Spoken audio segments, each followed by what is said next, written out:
হরে কৃষ্ণ। প্রেম ভক্তির মহাজন জয় ঠাকুর নরোত্তম। আচ্ছা, এটা কোথায় বলুন তো? খেতুড়িধাম গৌরাঙ্গবাড়ি। নরোত্তম দাস ঠাকুর মহাশয়, যিনি কিনা প্রেমের মূরতি, প্রেম ভক্তির মহাজন যিনি, তার আবির্ভাব স্থান এই খেতুড়িধাম গৌরাঙ্গবাড়ি।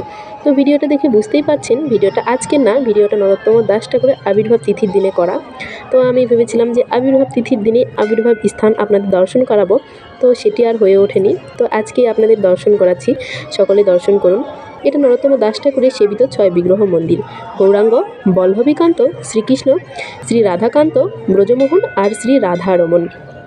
এই বিগ্রহের প্রতিষ্ঠা স্বয়ং গৌরাঙ্গ মহাপ্রভু এসে করেছিলেন।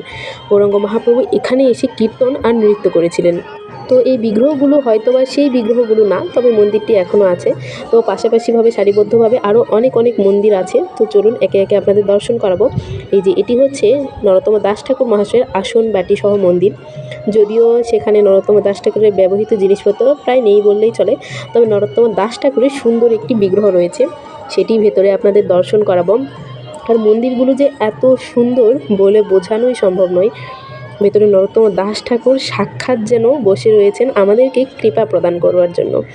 তো এই যে সকলেই দর্শন করুন সেই প্রেমের মূরতি নরোত্তম দাস ঠাকুর মহাশয়কে, যার করুণা কৃপা ব্যতীত কোনো দিনও ব্রজের রাধা কৃষ্ণকেই লাভ করা সম্ভব নয়।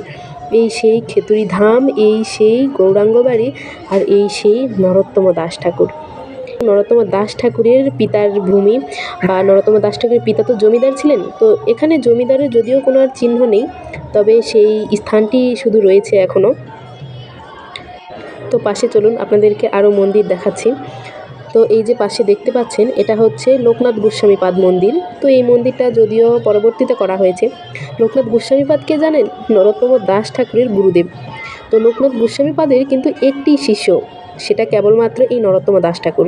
লোকনাথ গোস্বামীপাদ কোনো দিনও শিষ্য করতে চাননি, তবে নরোত্তম দাস ঠাকুরের ভজন ভক্তির কাছে তিনিও যেন হার মেনে গিয়েছেন, তিনি তাকে শিষ্যরূপে গ্রহণ করেছেন। তো এজন্য লোকনাথ গোস্বামীপাদের কেবল একটি শিষ্য, সে হচ্ছে নরোত্তম দাস ঠাকুর। এই যে তাকে দর্শন করুন সকলে, লোকনাথ গোস্বামীপাদ, তার কৃপাধন্য শিষ্য, আমাদের প্রেমের মহাজন নরোত্তম দাস ঠাকুর। সকলেই তাদের করুণা কৃপা লাভ করুন।